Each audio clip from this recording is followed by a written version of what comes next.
ಈ ಊರಿನ ಒಬ್ಬ ಪಂಡಿತನ ಮನೆಯಲ್ಲಿ ಇಬ್ಬರು ಅವಳಿ ಜವಳಿ ಮಕ್ಕಳು ಹುಟ್ಟುತ್ತಾರೆ. ಆದ್ರೆ ಇಬ್ಬರು ಮಕ್ಕಳು ಅನ್ನೋ ವಿಷಯ ಕೇಳಿದ ತಕ್ಷಣ ಆ ಪಂಡಿತ ಯೋಚನೆಗೆ ಬೀಳ್ತಾನೆ. ಯಾಕಂದ್ರೆ ಎರಡನೇ ಮಗುವಿನಿಂದ ಇಡೀ ಊರಿಗೆ ದೊಡ್ಡ ಗಂಡಾಂತರ ಇದೆ ಅಂತ ಅವನು ಆಗ್ಲೇ ಭವಿಷ್ಯ ನುಡಿದಿದ್ದ. ಅದಕ್ಕೆ ಅವನು ಹೆರಿಗೆ ಮಾಡಿಸಿದ ಆ ಮಹಿಳೆಗೆ ಒಂದು ಚಿನ್ನದ ಹಾರ ಕೊಟ್ಟು ಆ ಎರಡನೇ ಮಗುವನ್ನ ಸಾಯಿಸ್ಬಿಡು ಅಂತ ಹೇಳ್ತಾನೆ. ಆದ್ರೆ ಆ ಮಹಿಳೆ ಒಳಗೆ ಹೋದಾಗ ಇವರಿಬ್ಬರಲ್ಲಿ ಆ ಎರಡನೇ ಮಗು ಯಾವುದು ಅಂತ ಕನ್ಫ್ಯೂಸ್ ಆಗ್ತಾಳೆ. ಅದಕ್ಕೆ ಆ ಪಂಡಿತ ಆ ಮಗುವನ್ನ ಸಾಯಿಸೋದು ಬೇಡ ಅಂತ ಹೇಳ್ತಾನೆ. ಇವಾಗ ನಿಧಾನವಾಗಿ ಟೈಮ್ ಕಳೆದು ಆ ಇಬ್ಬರು ಮಕ್ಕಳು ದೊಡ್ಡವರಾಗ್ತಾರೆ. ಆದರೆ ಪಂಡಿತ ಮಾತ್ರ ಚಿಕ್ಕ ವಯಸ್ಸಿನಿಂದಲೂ ಆ ಇಬ್ಬರು ಮಕ್ಕಳ ಮೇಲೆ ಕಣ್ಣಿಟ್ಟಿರ್ತಾನೆ. ಅವರಲ್ಲಿ ಒಬ್ಬ ಹುಡುಗ ಯಾವಾಗ್ಲೂ ಪಂಡಿತನ ಮಾತು ಕೇಳ್ತಾ ಅವನ ಹತ್ತಿರ ತಂತ್ರವಿದ್ಯೆಗಳನ್ನ ಕಲಿತ್ಕೊಳ್ತಾ ಇರ್ತಾನೆ. ಆದ್ರೆ ಇನ್ನೊಬ್ಬ ಸಿಕ್ಕಾಪಟ್ಟೆ ಹಠಮಾರಿ ಮತ್ತೆ ಕೋಪಿಷ್ಟ ಆಗಿರ್ತಾನೆ. ಇದನ್ನು ನೋಡಿ ಪಂಡಿತನಿಗೆ ಕೆಟ್ಟ ಟೈಮ್ನಲ್ಲಿ ಹುಟ್ಟಿರೋ ಮಗು ಇವನೇ ಅಂತ ಡೌಟ್ ಶುರುವಾಗುತ್ತೆ. ಅದಕ್ಕೆ ಆ ಪಂಡಿತ ತನ್ನ ಮೊದಲನೇ ಮಗುವನ್ನ ಸಿಕ್ಕಾಪಟ್ಟೆ ಪ್ರೀತಿ ಮಾಡ್ತಾ ಆ ಎರಡನೇ ಮಗುವಿಗೆ ಯಾವುದೇ ಹೊಸ ವಿದ್ಯೆಗಳನ್ನ ಕಲಿಸ್ತಾನೇ ಇರಲಿಲ್ಲ. ತುಂಬಾ ವರ್ಷಗಳಾದ್ಮೇಲೆ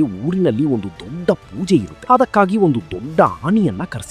ಆದ್ರೆ ಆ ಆನೆ ಸಿಕ್ಕಾಪಟ್ಟೆ ಕೋಪಗೊಂಡು ಯಾರ ಕಂಟ್ರೋಲ್ಗೂ ಬರ್ತಾ ಇರಲಿಲ್ಲ. ಆಗ ಪಂಡಿತ ಯಾರನ್ನ ದ್ವೇಷ ಮಾಡ್ತಾ ಇದ್ನೋ ಅದೇ ಮಗ ಹೋಗಿ ಮುಟ್ಟಿದ ತಕ್ಷಣ ಆನೆ ಪೂರ್ತಿಯಾಗಿ ಸೈಲೆಂಟ್ ಆಗೋಗುತ್ತೆ.